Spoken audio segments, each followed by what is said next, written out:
Hi friends, welcome to my channel. நான் இன்றைக்கி night டின்னருக்கு என்ன செஞ்சேன்னு இந்த வீடியோவில் வாங்க பார்க்கலாம். நான் நைட்டுக்கு வந்து சப்பாத்தியும் பூரியும் கடலை கறியும் தான் செஞ்சுருக்கிறேன். வாங்க எப்படி செய்யலான்னு இந்த வீடியோ மூலம் பார்க்கலாம். ஃபஸ்ட்டு அடுப்பெல்லாம் நல்லா சுத்தம் பண்ணியாச்சு. சுத்தம் பண்ணிவிட்டு அடுப்பு பார்த்து வச்சுட்டு கடலையில் கொஞ்சம் தண்ணி ஊற்றி வேக வச்சுருக்கிறேன். அதுக்குள்ளே நம்ம வந்துட்டு சப்பாத்தி மாவு பிசையலான்னு சொல்லிட்டு பிசைஞ்சிட்ருக்கிறேன். சப்பாத்திக்கும் பூரிக்கு தேவையான மாவை பிசைஞ்சு வச்சுக்கலாம். இப்போ கொஞ்சம் கொஞ்சமாக தண்ணி விட்டு நல்லா பிசைஞ்சு எடுத்துக்கலாம். இப்போ கை வச்சு நல்லா பிசைஞ்சு எடுத்துக்கலாம். இப்போ நல்லா பிசைஞ்சு எடுத்தாச்சு. இப்போ கடலையெல்லாம் நல்லா கொதி வந்துருச்சு. இப்போ உப்பு போட்டுக்கலாம்.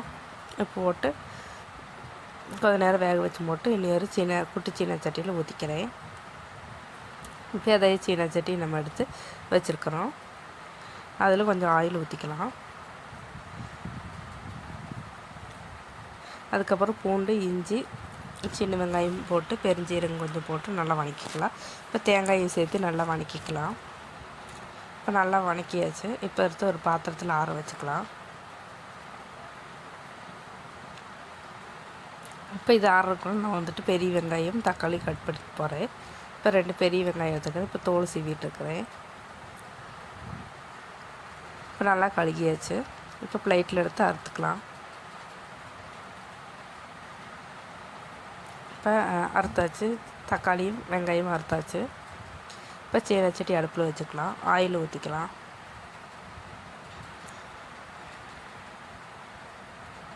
இப்போ ஆயில் ஊற்றியாச்சு. இப்போ பெருஞ்சீரகம் போட்டுக்கிறேன். இப்போ பெரிய வெங்காயம் போட்டுக்கிறேன். அதை போட்டு நல்லா வதக்கிக்கலாம். இப்போ கருவேப்பிலை போட்டு நல்லா வதக்கிக்கலாம். இப்போ நல்லா வதக்கி வந்துடுச்சு. இப்போ தக்காளி சேர்த்துக்கலாம். அதையும் சேர்த்து நல்லா வதக்கி விட்டுக்கலாம். இப்போ நான் பொடியெல்லாம் சேர்த்தது வீடியோ எடுக்கலை. மஞ்சப்பொடி, மிளகாப்பொடி, மல்லிப்பொடி, கரம் மசாலா எல்லாம் போட்டு பச்சை மிளகா மாற வரைக்கும் வதக்கியும் போட்டு தண்ணி ஊற்றி கொஞ்சோண்டு வேக வச்சுக்கலாம். அதுக்கப்புறம் நம்ம கடலையை சேர்த்து நல்லா வேக வச்சுக்கலாம். இப்போ நான் தேங்காய் போய் அரைச்சிட்டு வந்திருக்கிறேன். இப்போ கொதி வந்துடுச்சான்னு சொல்லி பார்த்தா கொதி வரல. சரி, கொதி வந்ததுக்கப்புறம் தேங்காய் ஊற்றிக்கலாம்னு சொல்லி கொதி இப்போ நல்லா வந்துடுச்சு. இப்போ தேங்காய் ஊற்றிக்கலாம். தண்ணி கொஞ்சம் விட்டு நம்ம கடலை கறிக்கு தேவையான தண்ணி விட்டு நல்லா கொதிக்க வச்சு எடுத்துக்கலாம். இப்போ அது கொதிக்கிறதுக்குள்ளே நான் வந்துட்டு சப்பாத்தி மாவு உருட்டை வந்திருக்கிறேன். இப்போ சப்பாத்திக்கு உருட்டி எடுத்துக்கலாம். சப்பாத்திக்கும் பூரிக்கும் இப்போ எல்லாம் பெரட்டி உருட்டி வச்சாச்சு சப்பாத்தியும் பூரியெல்லாம். இப்போ குழம்பெல்லாம் நல்லா கொதிச்சிருச்சு. இப்போ இந்த ஸ்டேஜில் வந்து போட்டு நம்ம கொத்தமல்லி இலையெல்லாம் தூவி இறக்கிக்கலாம். இப்போ நல்லா கொதிச்சிருச்சு. இப்போ பாத்திரத்துக்கு மாற்றிக்கலாம்.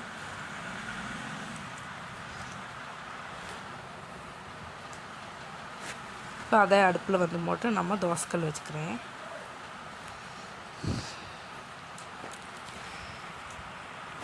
இப்போ சப்பாத்தி போட்டுக்கலாம். 2 சைடு நல்லா திருப்பி விட்டுக்கலாம். அதுக்கப்புறம் ஆயில் பரட்டிக்கலாம். 2 சைடு நல்லா பரட்டியாச்சு. இப்போ நல்லா வெந்து வந்துடுச்சு.